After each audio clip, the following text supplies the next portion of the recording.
Speaker, I'm excited that we are at a point of convergence now in this House, that all 275 of us are in support of this bill. Because from the onset, it had been a Herculean task when we were putting together the bill. Originally, we had 4 members on the NDC side and 4 members on the MPP side. But let me use this opportunity to celebrate my brother, the Deputy Minister for Education, Honorable John Ntim Fojo, who remains the sole person from the majority side who joined us to sponsor the bill. Mr. Speaker, my submission would stand, my submission would anchor on 4 legs: traditional, scientific, legal, and religious.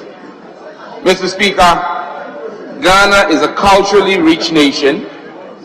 We have 70 ethnic groups and 80 languages. We have 242 traditional areas that are recognized by the National House of Chiefs. Mr. Speaker, we throw an open challenge to proponents outside of this House, since there's no proponents in this House, of LGBTQ rights, to show us one Ghanaian traditional language or one Ghanaian traditional area that accepts and supports homosexuality. Language is an identifier of an ethnic group. And when you take all the 70 Ghanaian languages, over 70 Ghanaian languages, each one of them has words for things that are natural to the people. Things that are alien, they don't have words for them, they have descriptions for them. So when people say that the white man brought us Christianity, for example, it's incorrect, because when you take our local languages, we have names for the Supreme Being and names for lesser deities. In Akan, we have Odumankuma Nyankupon, who is the Supreme Being, who the Hebrews call Yahweh.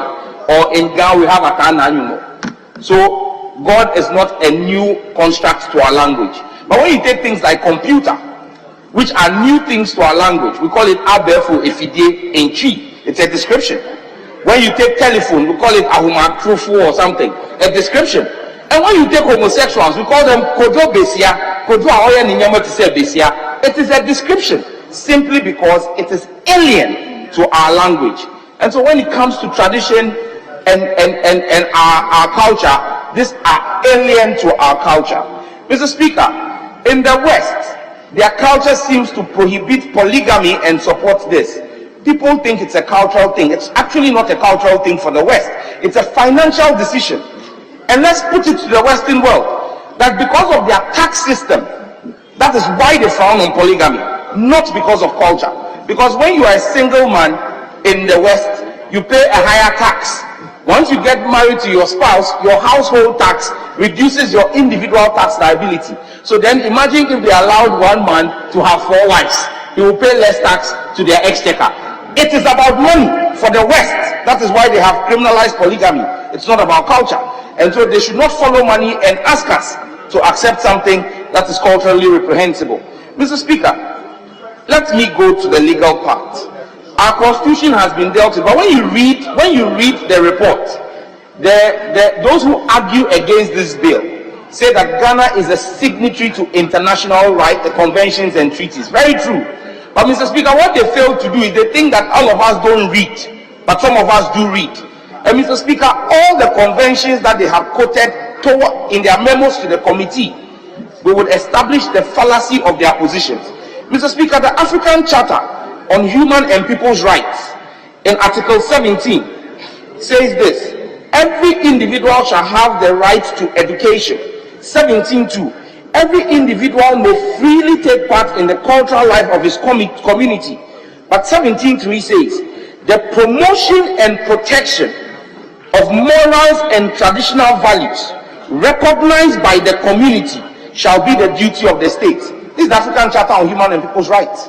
So it says the promotion of morals and traditional values. So what morals are we talking about? What traditional values are we talking about? This is the convention Ghana has signed up to. And so this bill is in line with that convention.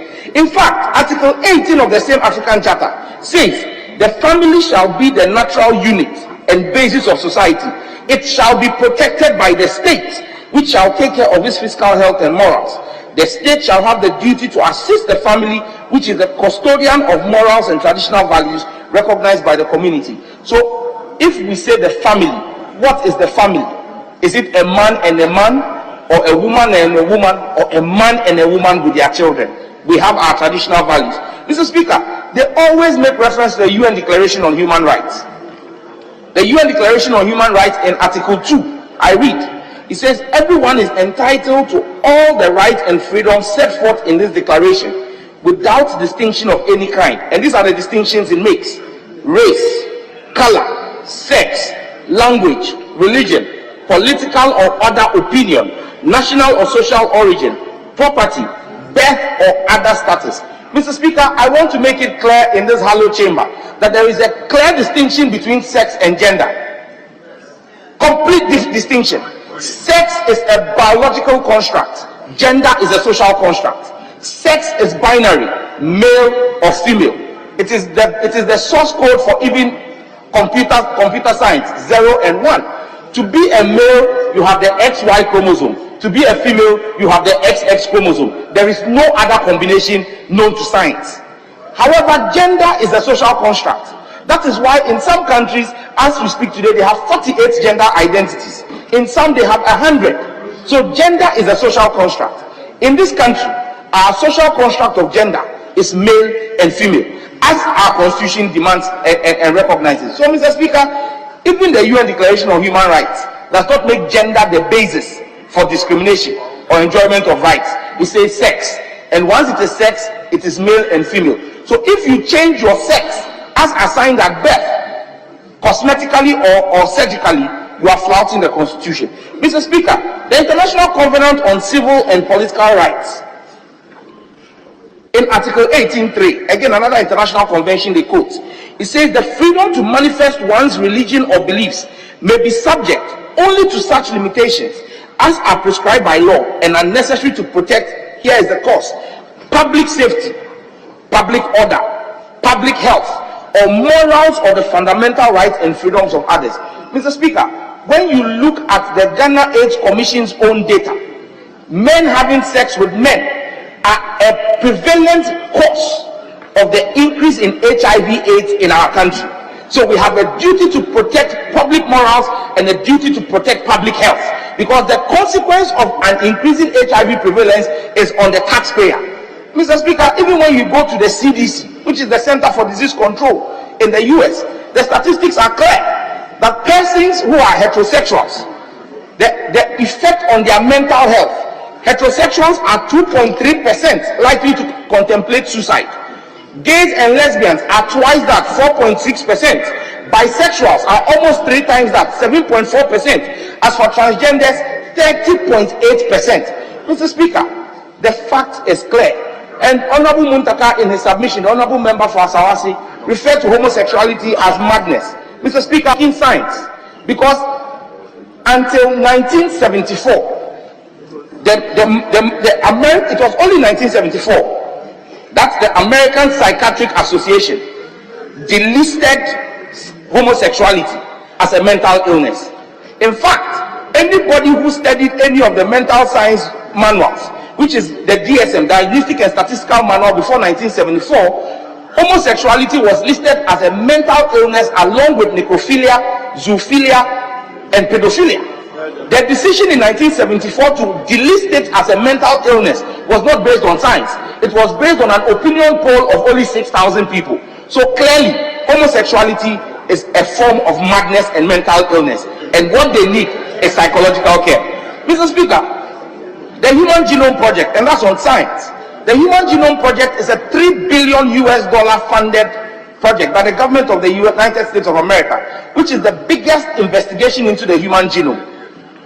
This project spanned 20 universities in the United States, the United Kingdom, Japan, and South Korea. And what they tried to do was to map out the human DNA to identify the genome. Mr. Speaker, they were able to identify the genetic marker that makes somebody like me. I only smell the food and I grow big. And there are some other people, they can eat 10 balls of kenke, they won't grow big. Every, like Sosu. All of this is genetic. What makes you have a bald head like Okuje to a black one, or have an answer like Sam John? All of these are genetic markers. Mr. Speaker, the Human Genome Project was able to identify the genetic marker that makes men have feelings, emotional attractions to women. It was able to identify the genetic marker that makes women attracted to men. It could not find any genetic marker that makes men attracted to men or women attracted to women. It makes me understand why Honorable Eslawusu did not have affections for Honorable Abina Asare, but rather found Mr. Otufu attractive.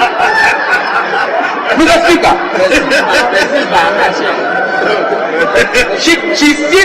she even sits next to the handsome Mr. Atachia, Honorable Atachia, because it is a genetic thing. Mr. Speaker, let us serve notice, Mr. Speaker, that Honorable Ahia for his submission said in 50 years there will be migration. Well, he doesn't need to wait 50 years. It's happening today. It says they will be extinct. In fact, extinction comes when they lack people. Currently, most of the Western countries are attracting our finest brains here and offering migration programs to bring people in there because their workforce has been depleted. They have an overage population. Because, Mr. Speaker, like it is attributed to Robert Mugabe, if you put two men in a room and give them 12 months to produce as an offspring, they cannot produce an offspring. And so, Mr. Speaker, we will continue to stand here. But let me use this opportunity, Mr. Speaker, to celebrate Mr. Speaker, who has been a stalwart and a bastion for this bill. But for Mr. Speaker, this bill would most likely have been killed. Mr. Speaker has stood his ground and ensured that this bill has come this far. And I want to use this opportunity with the support of my colleague members of parliament, since we all support this bill, to serve notice to the Western powers that we have taken judicial notice of what they have done to the Speaker of Uganda. After Uganda passed the bill, the sanctions on the Speaker of Uganda's parliament and on the sponsors of those bills, we will serve notice as well that if they replicate same with our Speaker and members of parliament, we will also take action against their business interests in our country, because they serve in this country and make money from here and take back home. They cannot hold us to ransom. And like has been asked on this floor, Mr. Speaker, why is it that the American Secretary of State has not sanctioned the Secretary of Defense? Because June was declared Pride Month and they had transgender parades. The U.S. Secretary of Defense blocked and stopped a transgender parade on a U.S. Air Force base because he said the U.S. Pentagon, which is their defense headquarters, would not support such activity. Governor DeSantis has passed legislation against open transgender parades in Florida. Why have they not taken on their own citizens? In fact, in 2022 alone, there were 433 actions in State House of Legislatures across the United States, banning and clamping down on homosexuality. The Supreme Court of the United States, SCOTUS, just last week, passed a landmark judgment enforcing the rights of American citizens to refuse to offer services to people on the basis of their faith and because they were LGBTQ. Mr. Speaker, it shows you that even America has realized the error of their judgment and are walking back their steps. Italy in June designated June also as Family Protection Month to counter the Pride Month. Maybe that's something Ghana should begin to consider, that we make June a family values month to celebrate the Ghanaian family value. But Mr. Speaker, in wrapping up, Mr. Speaker, I just want to state that the dangers of homosexuality are great. Persons who are homosexuals or transgenders, per statistics from the CDC, have at least 6 times higher rates of obesity, substance abuse, and suicidal thoughts than heterosexual people. This has a consequence for our health bill as a country and public health, and we cannot turn a blind eye to this. I want to